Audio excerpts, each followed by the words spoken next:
Okay, welcome class. Today we discuss the type of solutions like true solution, colloidal solution, and suspension solution.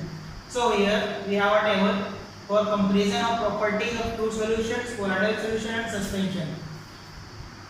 So number one property: particle size 1 to 9, 10 to the power minus 9 nm. True solutions less than 1 nm, colloidal solution 1 nm to 100 nm, and suspension greater than 100 nm.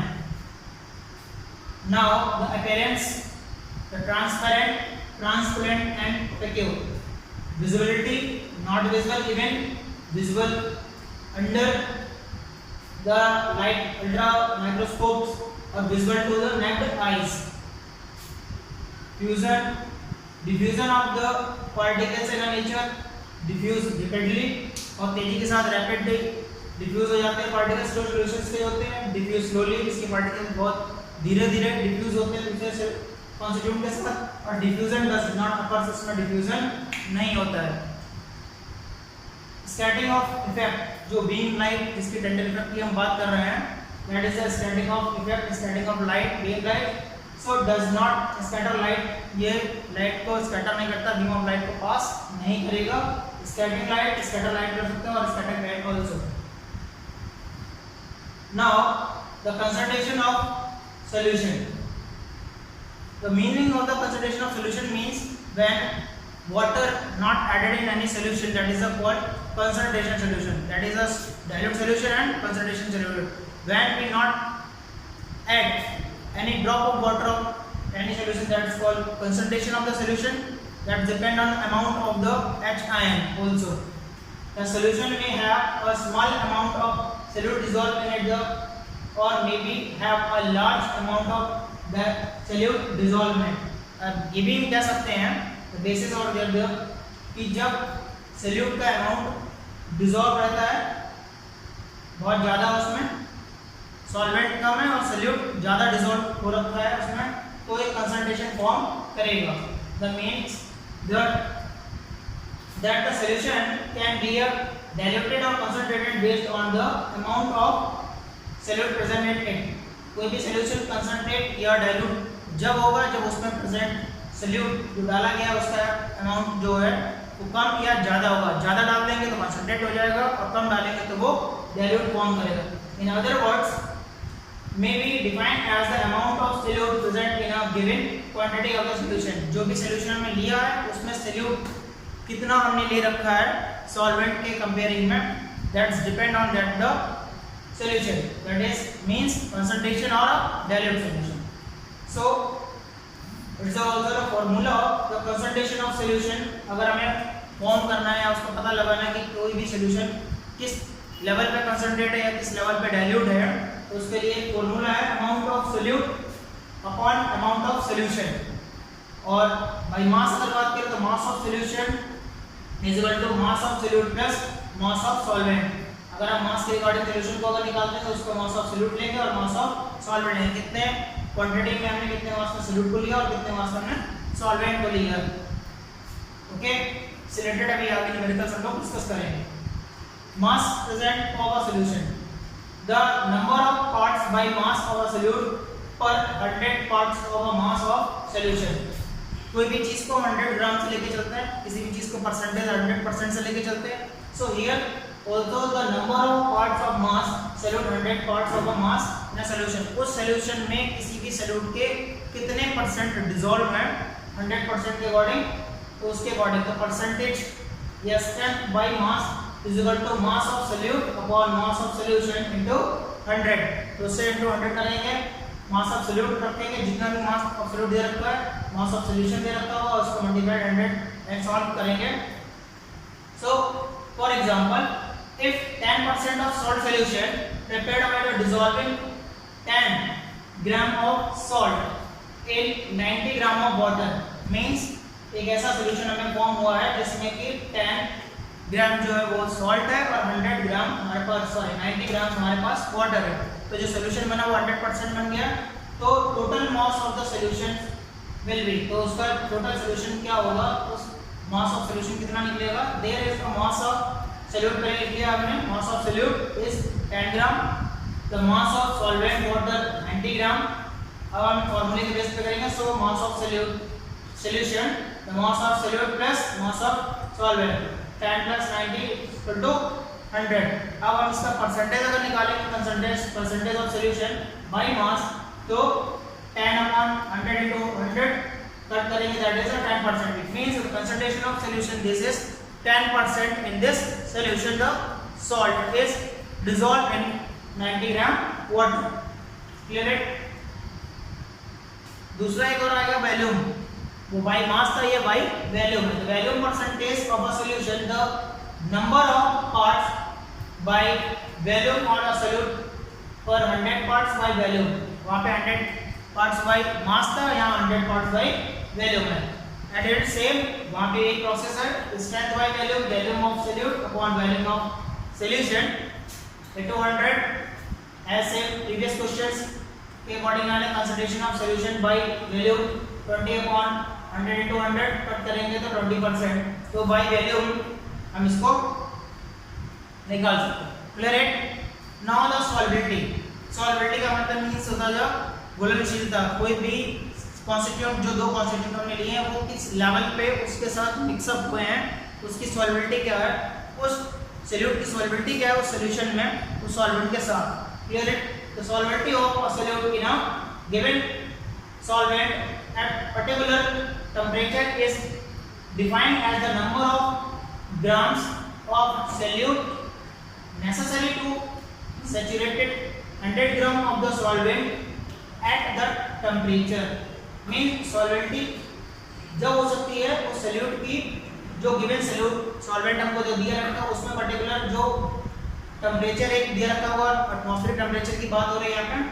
So number of grams of 100 solute, जो वो solute है उसके 100 grams particles का mix up होना उस solvent के साथ, वो किस तरह से मेन और एक सैचुरेशन लेवल को कंसीडर करता है, that is called at the solvent that temperature. जो सॉल्वेंट का एक टेंपरेचर होगा, एक सॉल्यूट का टेंपरेचर होगा, then the solute mix in a solvent, that is a make a solution, that is the solubility of particular solute. The solubility of a same ionic compound at 20 gram per 100 grams of water such as, जैसे कि example के तौर पे अगर सॉल्वेबिलिटी के लिए बात करें, अगर किसी कंपाउंड को, यहाँ पे एक सब्सटेंस है सॉल्वेटेड इन वाटर एट 20% में, तो 20 डिग्री सेंटीग्रेड के ऊपर सॉल्वेबिलिटी वाटर के साथ दी गई है। CaSO4 हमारे पास CaSO4 कॉपर सल्फेट है और KNO3 है, तो 20 ग्राम अगर उसको हमने लिए 21 ग्राम, यहाँ पे 32 ग्राम है, NH4 कितने ग्राम है, उतने ग्राम है, तो ये इसकी सॉल्वेबिलिटी है वाटर के साथ। इन कंपाउंड्स की सॉल्वेबिलिटी वाटर के साथ मतलब 20 डिग्री सेंटीग्रेड पे अगर हम इनको करेंगे तो कंप्लीटली डिसॉल्व हो जाएंगे उनके साथ, that is the solubility of particular compound. Okay, factor affecting the solubility, कौन-कौन से फैक्टर होते हैं जो अफेक्ट करते हैं सॉल्वेबिलिटी को? क्लियर? सबसे पहला temperature, yes also temperature is very important for that. Nature of solute और सॉल्वेंट, अब ये डिपेंड करेगा कि सॉल्यूट का नेचर और सॉल्वेंट का नेचर वो डिसॉल्विंग कंडीशन में है या नहीं। उसके बाद प्रेशर, ये सबसे इंपॉर्टेंट है प्रेशर। प्रेशर भी हम इंक्रीज या डिक्रीज कर सकते हैं in the form of the compound whenever a reaction is completed. Effect on the temperature, तो अब टेंपरेचर का इफेक्ट कैसा पड़ता है इसको देखते हैं। In endothermic reaction solubility increase with the increase in the temperature. Actually the reactions class 10 आप जब पढ़ेंगे तो वहाँ पे आपको decomposition reaction, displacement reaction, endothermic reaction, exothermic reaction, कई सारे रिएक्शंस को पढ़ने को मिलेगा। तो रिएक्शंस के बेस पे जो एंडोथर्मिक एक्सोथर्मिक रिएक्शन होती है, तो यहाँ पे एंडोथर्मिक रिएक्शन की बात हो रही है, तो वहाँ पे जो सॉल्वेबिलिटी है अगर हम टेम्परेचर को इंक्रीज करते हैं तो इंक्रीज हो जाती है। क्लियर? अगर टेम्परेचर इंक्रीज होगा तो सॉल्वेबिलिटी भी इंक्रीज होगी। For example KNO3 potassium nitrate. Clear है? ऐसे ही एक्सोथर्मिक कंडीशन में, एंडोथर्मिक रिएक्शंस में, एक्सोथर्मिक रिएक्शन अभी एंडोथर्मिक की बात कर चुके हैं, exothermic reactions the solubility decrease with the increase in temperature. हाँ उल्टा होता है, एक्सोथर्मिक रिएक्शन में जब हम टेंपरेचर को इंक्रीज करेंगे तो सॉल्वेबिलिटी डिक्रीज होती चली जाती है। क्लियर है? Nature of solute and solvent, अब डिपेंड करता है कि सॉल्यूट का नेचर क्या है, सॉल्वेंट का नेचर क्या है, डिसॉल्विंग कंडीशन उसकी क्या है, उसके बिहाफ पे the solubility of a solute in a solvent also depend on the nature of the solute and solvent. Clear? A polar compounds dissolve in a polar solvent, ये जो polar compound बनते हैं, ठीक है ना, तो पोलर सॉल्वेंट बनाते हैं, तो पोलर सॉल्वेंट की बात हो रही है, polar compound dissolve in a polar solvent like NaCl dissolve in a water. ये पोलर कंपाउंड कहे जाते हैं जो पूरी तरह से वेल मिक्स हो जाते हैं, that is called polar compounds. जैसे सॉल्ट NaCl की बात करें, शुगर सॉल्यूशन की बात करें, that is a completely dissolve solute particles in a solvent, तो दैट इज पोलर सॉल्वेंट। तो जो सॉल्वेंट बनता है, जो उसका सॉल्वेंट कौन है, water. Water is universal solvent also, इसको यूनिवर्सल सॉल्वेंट कहते हैं, मोस्टली चीजों को अपने साथ डिसॉल्व कर सकता है। तो यहाँ NaCl के लिए जो NaCl है, सोडियम क्लोराइड सॉल्यूशन जो बन रहा है, तो NaCl जो हमारा है डिसॉल्व हो रहा है किसके साथ, वाटर के साथ, तो ये पोलर सॉल्वेंट बनता है और इसी से पोलर कंपाउंड बन के रेडी होता है। But polar compound less soluble in और इनसॉल्युबल और नॉन पोलर। अगर पोलर कंपाउंड्स को अगर हम नॉन पोलर के साथ अगर मिक्सअप करें तो ये इनसॉल्युबल होंगे कंपाउंड लाइक एसीटोन। जैसे कि एसीटोन, अगर इस वाटर के अंदर एसीटोन ले लें और तब NaCl को करें तो वो नॉन पोलर बन के आएगा। Is it clear? Effect of pressure, pressure का क्या इफेक्ट पड़ता है, इफेक्ट ऑफ प्रेशर और is absorbed only in gases and increase the pressure, increase solidity of gas in a liquid and decrease on a decreasing the pressure। Clear है? इसका effect mostly pressure का जो effect है वो सिर्फ हमारे gases state के ऊपर पड़ता है, गैसेस केस में पड़ता है। अगर हम इंक्रीज इन प्रेशर, प्रेशर को इंक्रीज करेंगे तो increase solubility of gas in a liquid and decrease on a decreasing the pressure such as when CO2 is filled in a soft drinks. जो soft drink पीते हैं आप लोग, cold drink इनको कहते हैं, उनमें जब CO2 भरी जाती है तो when CO2 filled with the soft drinks to make them fizzy, उसको फिजी बनाने के लिए, झागी बनाने के लिए आपने देखा होगा अक्सर बहुत तेजी के साथ प्रेशर ड्रॉप, इसलिए कहा जाता है कि कोल्ड ड्रिंक नहीं पीनी चाहिए बिकॉज CO2 उसमें बहुत ज़्यादा होती है। क्लियर है? By the increasing the pressure, उसका प्रेशर इतना हाई कर दिया जाता है अप्रॉक्सीमेटली 200 डिग्री के समथिंग, तब जाके एक बोतल को फिल कर पाते हैं। इतना प्रेशर इंक्रीज किया जाता है कि वाटर के साथ और दूसरे जो कंटेंट डाले जाते हैं, salty substance or sweet substance and some other chemical also, but CO2 is the most important constituent in this the solution।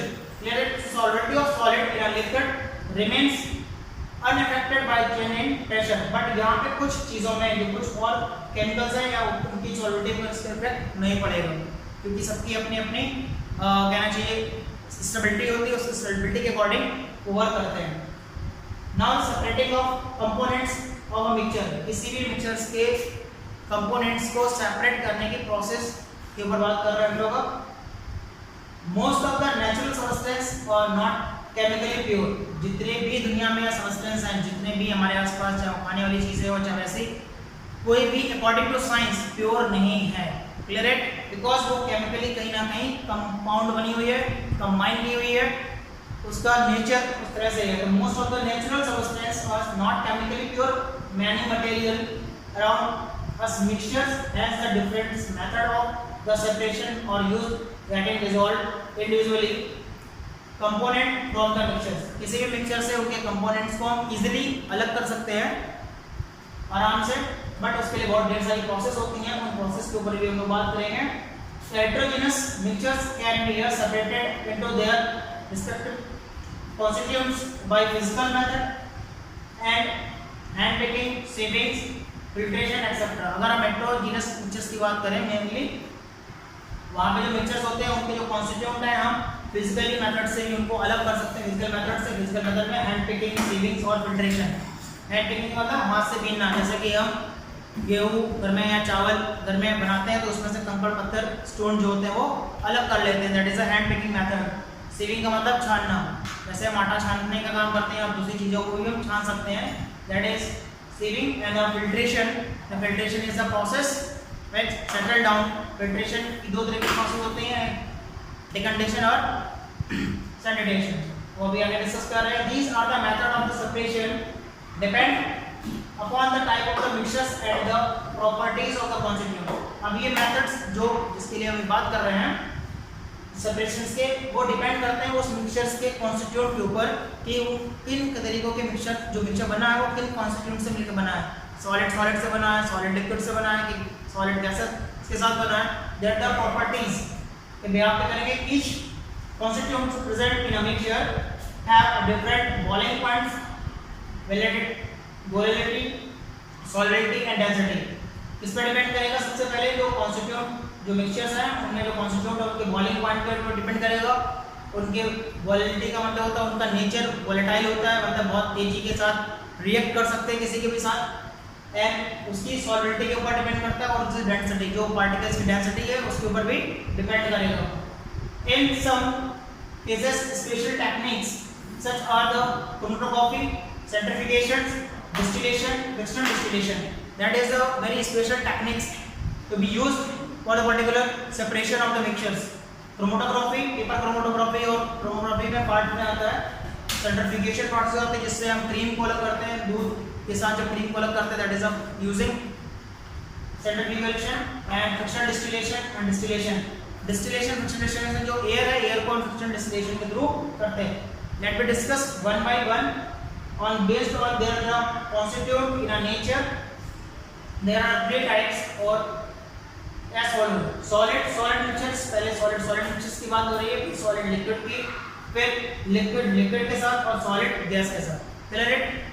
तो बेसिकली फोर टाइप से हम फॉलो कर सकते हैं। पहले तो सॉलिड सॉलिड कॉन्स्टिट्यूएंट मिक्सचर्स होते हैं, सॉलिड लिक्विड कॉन्स्टिट्यूएंट मिक्सचर हो सकते हैं, सॉलिड लिक्विड लिक्विड हो सकता है और सॉलिड गैसेस के हो सकता है। Now we explain about in a complete after this next class. So thank you class. Okay, so based on the constituent in a mixture there are four types as follows: solid solid mixtures, solid liquid mixtures, liquid liquid mixtures, solid gas mixtures। so separation of solid solid mixtures। अब हम बात कर रहे हैं उन separations की जो solid solid है, दो solids को बनाने के बाद मिलने के बाद जो मिक्सचर बनता है उसका separation हम किस मेथड से करते हैं उसके बारे में मालूम है। when the mixture is made up of two solid substances, any one of them following methods can be used separate constituent। तो इनमें से किसी भी मेथड से हम उसको अलग कर सकते हैं। टू सॉलिड्स के मिक्सर्स की बात कर रहे हैं, उनमें से किसी एक कॉन्स्टिट्यूएंट को हम अलग कर सकते हैं by using this methods. First by hand picking, second by using magnet, by the process of sublimation, by using sublimable solvent और by frictional distillation. Clear that? So first separation by hand picking। hand picking की बात कर रहे हैं, इसके लिए principal बनता है, मतलब ये जो मेथड है वो किस प्रिंसिपल पे बेस्ड है, किस तरीके से अप्लाई होता है। so the method of the separation is possible when there is a clear difference in the size of the color of the constituent particles। clear? ये तब डिपेंड करेगा जब दो कॉन्स्टिट्यूएंट ऐसे आपस में मिक्स हैं जिनका कलर आपस में डिफरेंट है, साइज डिफरेंट है। Such method is convenient only when the quantity of such impurities is really not very large। correct? इसका मतलब है इस मेथड्स को बहुत इजीली या कन्वीनियंट हमारे लिए काफ़ी, जब क्योंकि यहाँ पे जो कॉन्स्टिट्यूएंट पार्टिकल्स हैं दूसरे सब्सटेंस के या कह सकते हैं उनकी जो क्वांटिटी है वो इम्प्योरिटीज जो है वो बहुत कम होती हैं। मतलब जो दूसरा अमाउंट है या दूसरा जो सॉलिड पार्ट है या दूसरा कॉन्स्टिट्यूएंट है वो बहुत ज़्यादा है और जो इम्प्योरिटीज है या जो उसका सेकंड कॉन्स्टिट्यूएंट जिसको हम सेपरेट करेंगे वो कम क्वांटिटी में है, कम मात्रा में है। For example stone and husk can be remove from the wheat, rice and pulses. इससे पहले बता चुका हूँ कि जैसे कि अगर हम गेहूँ से, चावल से या दालों से जो कंकड़ पत्थर को अलग करते हैं, कुछ दूसरे सब्सटेंस जिसमें इंक्लूड रहते हैं, उनको जो हम हाथों से अलग करते हैं, that is using of hand method, hand picking method. So easily be separated by this method. Separation of by magnet principle, इसके लिए कौन सा प्रिंसिपल यूज किया जाता है? जब हम मैग्नेट का यूज करते हैं किसी भी टू सॉलिड सब्सटेंस को अलग करने में। The mixture of containing magnetic and non magnetic component and spread over the piece of paper. Clear that? हम यहाँ पे दो वो सब्सटेंस लेंगे, एक जो मैग्नेटिक होगा और दूसरा नॉन मैग्नेटिक होगा, और उसके पेपर पे हम स्प्रेड करते फैलाते हैं, एंड देन हम मैग्नेट को उसके पास लेके जाएंगे, और जो मैग्नेट के साथ जो मैग्नेटिक पार्ट होगा वो उसको अट्रैक्ट कर लेगा, और जो नॉन मैग्नेटिक पार्ट होगा वो रिमेनिंग वहाँ पे बच जाएगा। That is the methods using. Clear it? So get attached to the magnet and get separated, whereas non-magnetic components do not get attached and therefore remains behind. For example, iron filling with sulfur mix. अगर हम sulphur के साथ iron filling को mix कर दें, so here the sulfur is non-magnetic और iron filling is magnetic. So magnet जब इसके कांटेक्ट में आएगा तो आयरन फिलिंग को वो अट्रैक्ट कर लेगा, चिपका लेगा अपने साथ, और सल्फर को रिमेनिंग छोड़ देगा। When using the magnet, iron filling to the magnet and the sulfur left remain because the sulfur is non-magnetic in nature. Another example, a mixture of sand and iron fillings and a mixture of the iron filling and raw dust. Okay.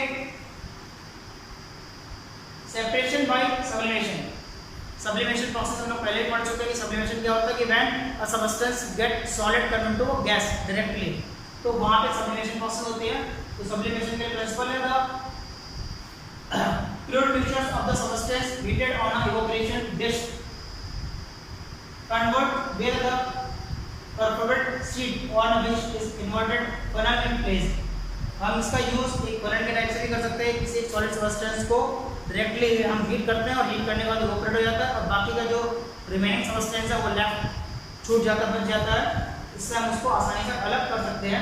For example the pure ammonium chloride and HCl thus obtained in the form of the sublime by the scrap off from the inner walls of the funnel. funnel में ammonium chloride का solution होता है, उसको हम heat up करते हैं और काफी टेम्परेचर तक लेके जाते हैं, देन जो गैसेस के स्टेट में वो निकल गई क्योंकि सॉलिड सब्सटेंस था, उसमें से गैस पास आउट होगी, जो रिमेनिंग सब्सटेंस बचेगा वो हमारे पास बच जाएगा। Clear that? सेकंड और दूसरा एग्जांपल है a mixture of non sublime sand और सॉल्ट, सोडियम क्लोराइड सॉल्यूशन की बात करें, and a sublime ammonium chloride या सोडियम क्लोराइड, इनमें से कोई भी हम सॉल्यूशन ले सकते हैं, इनको हम सब्लाइम प्रोसेस से सेपरेट कर सकते हैं easily. A separation by the suitable solvent. The method is feasible when one of the constituent is soluble in a suitable solvent and other is remains insoluble in that solvent. अब क्या होता है इस method में कि उसके suitable solvent के according जो सेपरेशन है वो उस सॉल्वेंट में किसी तरीके से मिक्सअप है, उसके सॉल्वेंटी के हिसाब से वो कितना सुटेबली अलग किया जा सकता है, उसके हिसाब से इसको अलग करेंगे हम। सो ये डिपेंड करता है some common substance that is the solvent in which they dissolve. जैसे एक सॉल्वेंट है और दूसरा उसमें डिसॉल्व सॉल्यूट है, तो कॉमन सब्सटेंस की बात करें sulphur, phosphorus, paint, paraffin wax, rust, rubber और ग्रीस। अगर इन सब्सटेंस की बात करें that is a solid in form, और इन डिसॉल्विंग सॉल्वेंट जो इनके होता है वो कार्बन डाइसल्फाइड है, टार्पेन ऑयल है, ऑक्सैलिक एसिड है, बेंजीन है, पेट्रोल है। Clear that? तो पेट्रोल में ग्रीस मिक्सअप होता है, इसको हम सेपरेट कर सकते हैं, सेपरेट करते भी हैं। क्रूड ऑयल सुना होगा आपने, उसमें से पेट्रोल पार्ट और ग्रीस भी उसी का पार्ट है, बट पेट्रोल अलग कर लिया तो ग्रीस अलग कर लिया उसमें। सो रबर और बेंजीन के साथ अगर करेंगे तो हम इसको भी सेपरेट कर सकते हैं इजीली। क्लियर है?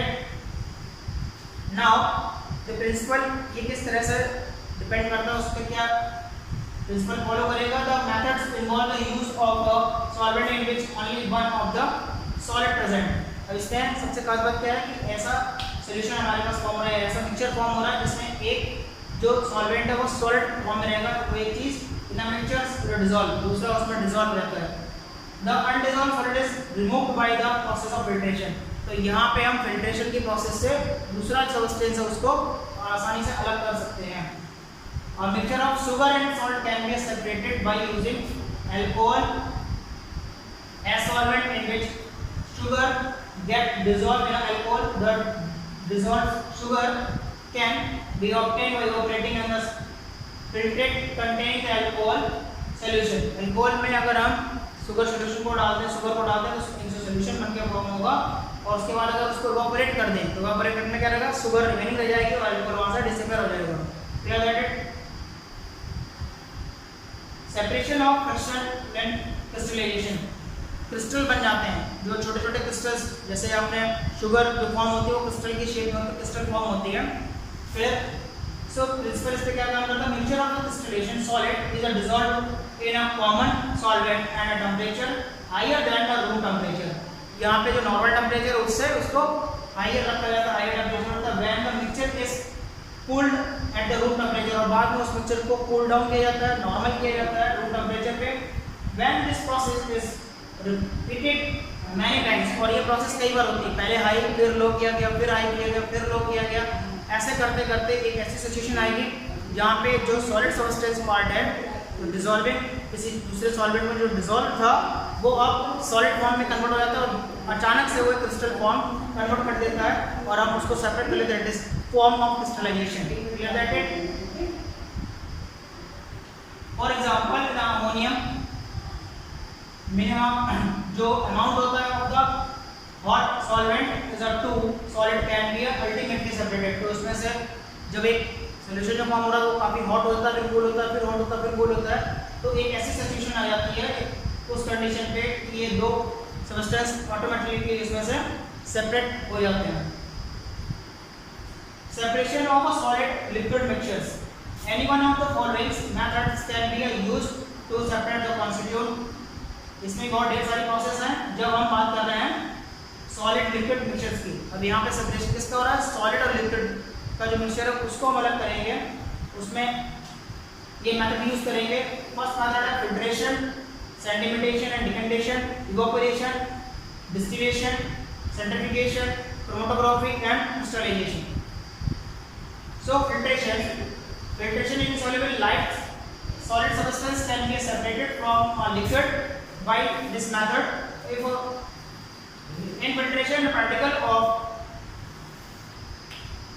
one of the components of the mixtures can pass through the filter paper while the other not, such as the chalk powder. जैसा filtration process में जानते हैं कि जो दूसरा कंपोनेंट है उसके पार्टिकल्स थोड़े से साइज में बड़े होते हैं जो इजीली किसी पेपर के थ्रू हम रोक सकते हैं। जैसे हम चॉक पाउडर का एक सोल्यूशन बनाए वाटर के साथ में और हम फिल्टर पेपर का यूज़ करेंगे, देन जो चॉक पाउडर होगा तो उसके जो सब्सटेंस होंगे वो सेटल डाउन हो जाते हैं और वो पेपर के ऊपर रुक जाएंगे और वाटर वहाँ से निकल के फिल्टर होके निकल जाएगा, पास हो जाएगा।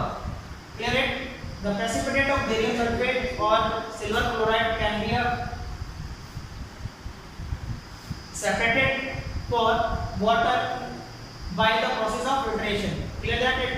बेरियम सल्फेट सॉल्यूशन की भी हम बात करें सिल्वर क्लोराइड के साथ में जब उसको सेपरेट कर सकते हैं इस फिल्ट्रेशन प्रोसेस के बाद। तो बहुत सारी ऐसी और भी केमिकल्स रिएक्शंस हैं उनके बेस पे जो सेपरेशन निकालते हैं, जो प्रेसिपिटेट फॉर्म होता है वो भी एक सेपरेशन के मेथड से फॉर्म होता है।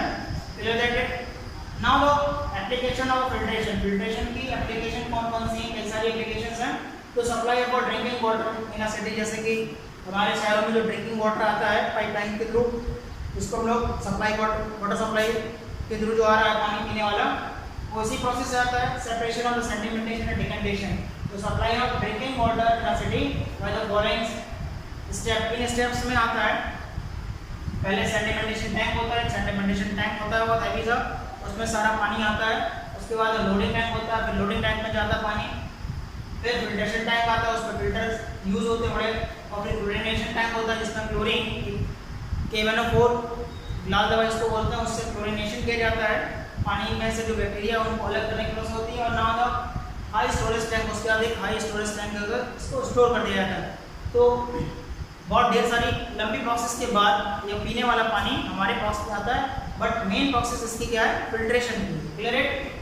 सेपरेशन वाला sedimentation and decantation. Sedimentation, the sedimentation, the process of the settling down of heavy insoluble particle in the mixtures of water is called sedimentation. Clear that? इसमें क्या होता है कि जो heavy insoluble particles हैं दूसरे solutes के वो easily जाके उस mixtures में settled हो जाते हैं और ऊपर हम उनको निकाल लेते हैं। बाकी इस process को कहते हैं sedimentation. Decantation, the process of the transferring clear liquid after the sedimentation. Sedimentation process होने के बाद क्या होता है कि सेपरेट डाउन जो पार्टिकल्स होते हैं नीचे तरफ बैठ जाते हैं, और ऊपर जो लेयर बच गई है साफ पानी की, जैसे या दूसरा जो भी हमने यूज किया उसमें सॉल्वेंट, उसको बिना डिस्टर्ब किए हुए, विदाउट डिस्टर्बिंग द सेडिमेंट्स के पार्टिकल्स की बात कर रहे हैं, इट्स कॉल्ड डिकैंटेशन। तो दोनों प्रोसेस एक ही प्रोसेस के पार्ट हैं। Example, a mixture of the pulse and water, a mixture of the mud and water and mixture of sand and water can be easily separated by this method. बात समझ में आ रही? Pulses और water को, pulse और water को जब घर में मिलते हैं तो हम इजीली क्या करते हैं, हल्का सा हाथ रोक के और उनको पानी को आगे निकाल देते हैं, तो उसके पार्टिकल्स मतलब दाल जो होती है, पल्स होती है, वहाँ रुक जाती है। That is the called sedimentation decantation types. So mud and water को भी अलग कर सकते हैं और सैंड वाटर को अलग कर सकते हैं। Now the separation bye evaporation, the process of the obtaining non-volatile soluble solid from an insoluble following the liquid component to the vaporized is called evaporation। इस प्रोसेस को इवैपोरेशन प्रोसेस कहते हैं। Evaporation की प्रोसेस में क्या करते हैं कि सॉलिड सब्सटेंस होते हैं, इसको हम हीट अप करते हैं या नॉर्मल टेम्परेचर पे हीट होता है, और ये जो सॉल्वेंट है इसमें जो लिक्विड फॉर्म में है वो डिसअपीयर हो जाता है, और जो सॉलिड सब्सटेंस है वो रिमेनिंग बच जाता है। एग्जाम्पल है, sugar can be separate from the sugar solution. Sugar solution से अगर शुगर को निकालना तो इस प्रोसेस का यूज कर सकते हैं। Sulphur dioxide in carbon disulphide can be removed easily. Now the application of evaporation. Okay, application जो इवैपोरेशन के जो फायदे हैं, जो यूजेस हैं, वो हम कहाँ कर सकते हैं। Clear it, the separation of the common salt from the sea water. Clear it. Now the separation by the distillation. Distillation की बात कर रहे हैं। So the process of the heating of the liquid to form a vapor and the cooling the vapor to get the liquid again is called distillation। अब क्या होता है इस प्रोसेस में कि हीट करते हैं लिक्विड को, और जो वेपर होती है वो ठंडी की जाती है। क्लियर, पहले उसको हीट किया, फिर वेपर्स जो बनती हैं उसको ठंडा किया जाता है, और गेट लिक्विड, वापस से वो लिक्विड बन जाता है, तो इस प्रोसेस को बोलते हैं distillation. Clear it. So principle, the process, the vapor बनते हैं, the vapor of the liquid are the cooled and the condensed to the get back to the pure liquid। अब इससे क्या होता है, जो वेपर पहले हमने इनको हीट किया, उसको फिर बाद में कूल के ठंडा किया, कंडेंस किया, और कंडेंस करने पे क्या हुआ है कि वो लिक्विड फॉर्म में आ गया है, प्योर लिक्विड फॉर्म में। Recovered liquid component is called the distilled, while the solid is called reduced। और उसमें जो बाकी का जो सॉलिड सब्सटेंस बचता है वो हमारा रिड्यूस हो जाता है। Suppose example, a mixture of the salt and a water, salt solution can be separated by the salt and water by the process of distillation। okay, thank you class। So today we discussed the most of the topics, covered 2 or more test paper tests जो बचे हुए हैं अभी remaining, and some additional question also in the next video or next class। thank you।